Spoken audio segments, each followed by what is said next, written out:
Hello. We have another episode of 3 Questions. As a reminder, I am here at NORWAC, the Northwest Astrological Conference, outside of Seattle, and today I am with Tali, Edut, one half of the Astro Twins. Good to see you, and Great thanks to for see being you on the too. channel.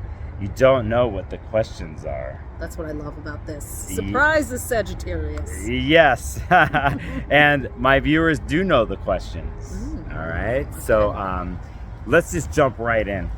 Okay, first question. What's your favorite astrological technique?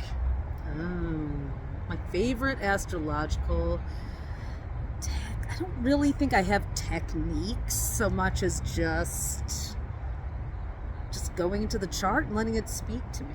I think the technique that's needed arises when you connect with the person. But, I'm a natal in transits, and I love a progressed chart. So you're looking at progressed charts too, along with current transits? And I'm curious. We're in pretend land right now. Let's pretend, okay? And you get some birth data. Client comes in. The chart appears on the screen.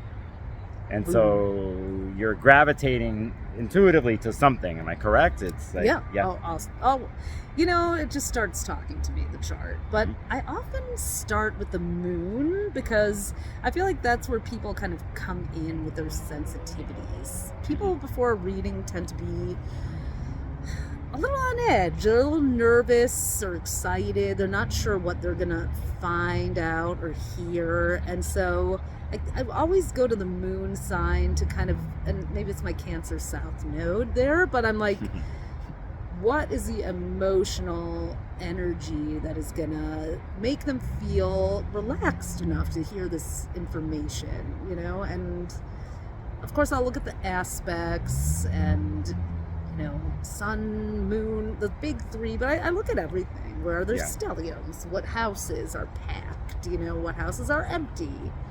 And it just starts flowing from there.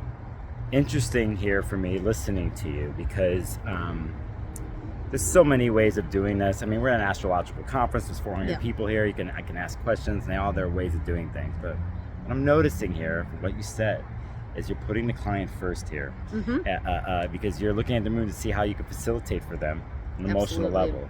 You're looking at a progressed chart, most likely looking at a lunar phase or a progressed moon too. Always. So it tells me right off the bat how you're setting up space and how you're about to do something, allow something.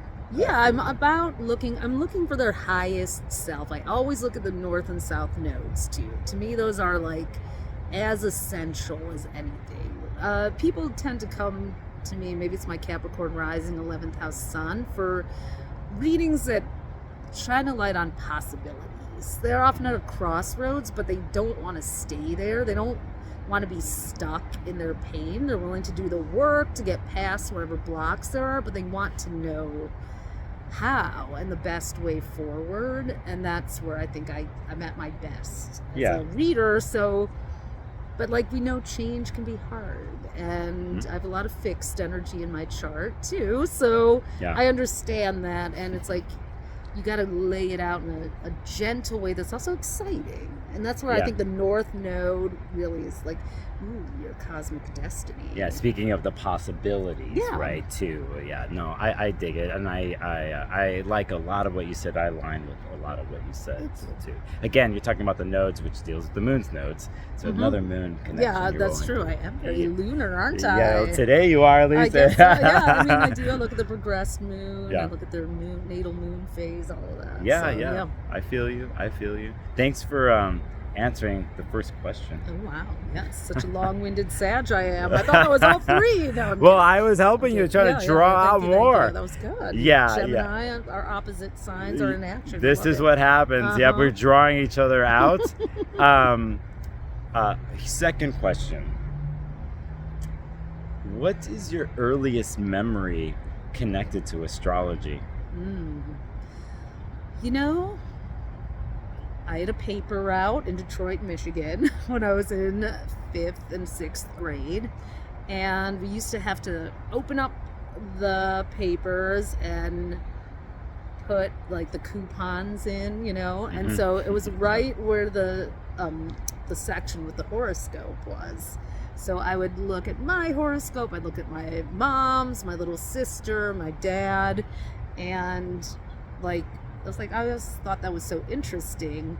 But I didn't think about the full chart until I was at the University of Michigan, and a friend of ours was like, I'm a Libra with an Aries moon and a Taurus rising. I was like, what's that? You know, this was in the early 90s, so we didn't have access to apps or anything like that. Actually, a friend's mom did our birth charts also, like in 3rd grade, but I didn't know what the hell she was talking about. So it was there. I went to space camp. I was obsessed with the planets as a girl.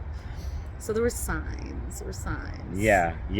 I like that. It's like pun, signs. There were signs. There were signs to signs. It only unfolded though in my early 20s, really. Yeah, and it's interesting too because we're talking about 90s, 80s, 90s, different.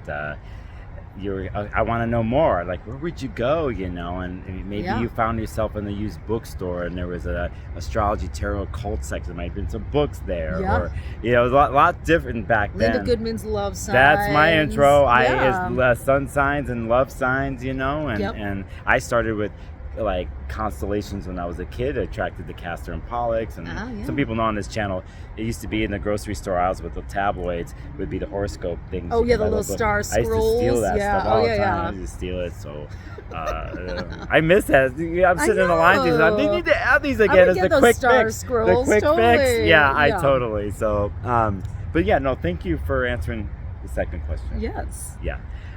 Okay, 3rd question, which sometimes turns into a couple questions. Sure. What are you reading these days? You know, I am reading so many different things all at once. It's insane. I just finished reading the Singularity is Nearer by futurist Ray Kurzweil, which is super interesting to me in the era of Pluto and Aquarius and Uranus and Gemini. He is a Harvard professor. He had a book called The Singularity is Near in the 90s that actually predicted the AI model that's happening now. So he's discussing like what's ahead, what are the technologists doing, what are their plans for 2030, 2040 as we merge. The singularity is basically our human, it's like very transhumanism. It's like the merging of robots and AI and chips with our bodies, which I'm not into personally, but it's I'm reading that, and also ADHD 2.0. We're at 2.0 now. I know it's a 2.0 version of an earlier book. What else? I have so many different things. Any fiction? Any fiction in your work? I was just finished Dream Count. Am I blanking on her name? It's beautiful. She's a Nigerian author. Okay. Oh my God, I should look it up. But yeah. No, because people who know, I asked this question, and people know that I go research and I have book links to all this stuff, like the people can access it. And I have a bookshop.org page, and I have a specific section for these interviews where what came up in interviews. Oh, cool. Yeah, when I talked to Colin last year, it's always interesting because most people, they'll come out and they're like, well, I'm reading this astrology book and starting this concept. I'm like, it's cool, but then I'm like, no, what else are you reading? Yeah, I love astrology books, but I tend to read around the topics that are relevant to the transits. Fucking life. I'm sorry. Yeah. And okay, so he doesn't know it, but we called his name. We did, Colin. We just said your name, Colin. What the hell? Love you. Oh, that's hilarious. Let me suddenly go into like this obnoxious voice every time I see it. I can't help it. Yeah. No, but perfect timing. But we're talking about too. I think, astrology's in everything, right? And so I think as astrologers, when we're reading about anything, anybody or whatever, we're always finding the connections and the correlations. Like when you talked about the first author, right? Yeah. I'm like curious, like when he published the first book, what was his chart is, or the signatures. Yeah, he's an Aquarius, of course. Aquarius, I haven't done his full chart, but of course I have to look him up. It's the first thing I thought. I was like, what's going on with his chart when he's dealing with the futurism? Like, of course he's an Aquarius. And then now there's this new thing that comes out too, and things come back around. So, this is always a thing for astrologers. You're going back and forth and constantly calendars and dates. But I feel I feel that I always try to be humble with my work, with my clients, and I feel like besides what my clients teach me, the other way I learned, and not just the concepts and techniques, but it's just the world itself and reading about the world, fact or fiction. And it's amazing when you put things into your knowledge basket, how it reciprocates and comes back with clients in all different types of ways. And so, I love reading anything about, anything from human psychology to like more like what's happening in the technology world, business, but I mean, I like the whole lexicon there, but I find it useful to be like parsing through these new ideas so I can meet the moment. That's all my astrology technique is, meet the moment, whether that's the person I'm reading or what's happening in the skies. I think we have things coming to us, our reality, for us to grow and evolve as souls. Yeah. Not to like avoid it, but to meet it.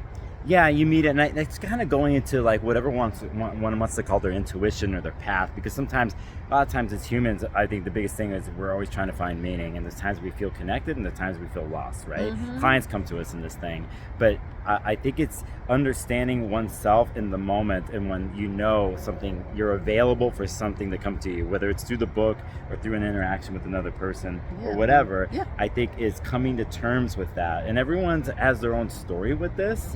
But that's what I work with my clients all the time, is to understand where they are. Like for you did on one sense to start a session, understanding the moon and how to do that. But where things go after that, I can study a chart and come with whatever. But then when the conversation starts, it goes somewhere, and you have to honor that. You have to honor, and I think truly in the end, that's magic and divination. It is. So, that's a lot. That's a real honored. It's like a real sacred gift to be able to look at someone's chart. So I honor it in that way. But no, I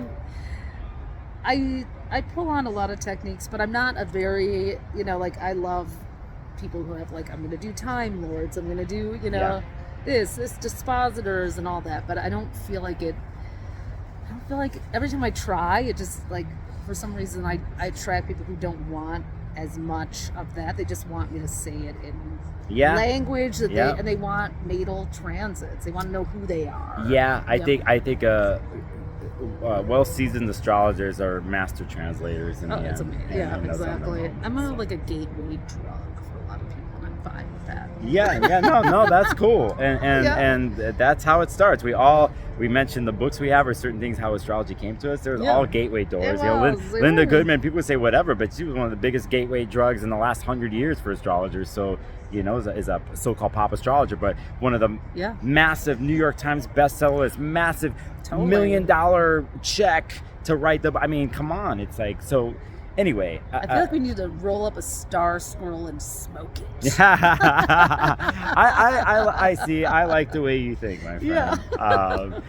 Thank you for answering the third question. You're welcome. I'm glad I didn't practice in advance here. No. And I one more thing I will say too here is I always talk to my viewers about where we're going in a Pluto Aquarius world, and I'm always talking about creativity on my channel and trusting oneself and their autonomy and what comes from there, but also to the importance of face-to-face interactions if possible, or talking with other people collectively. You're still having your creative autonomous zone. So you need the freedom to be you, but then how you incorporate collectively. And I think more than ever now, we're going to a new thing here, and people are trying to find that. And I think you're going to find your people and your community for what we have to deal with on this planet.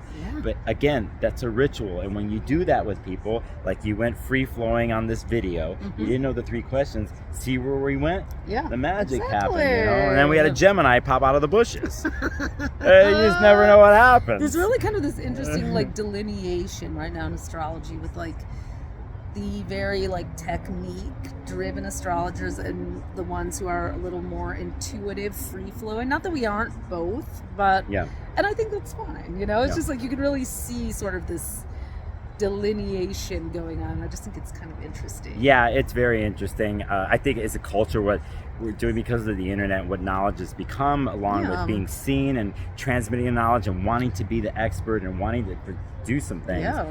To each their own. For me, again, being present and honoring space with people and understanding what that is and not having to alter it, but to honor it, I just know for me at the end, and somebody else I talk to, when we're coming out of there feeling like, oh, this can happen, or I feel connected, I'm like, that's the best work you could do. The vibration should be higher when you end a reading than when you start it. That's my one rule. Yeah. I won't get off the phone leaving someone, or the call, Zoom. I won't end the session unless they are empowered. Yes. Yeah. I feel you, my friend. Yeah.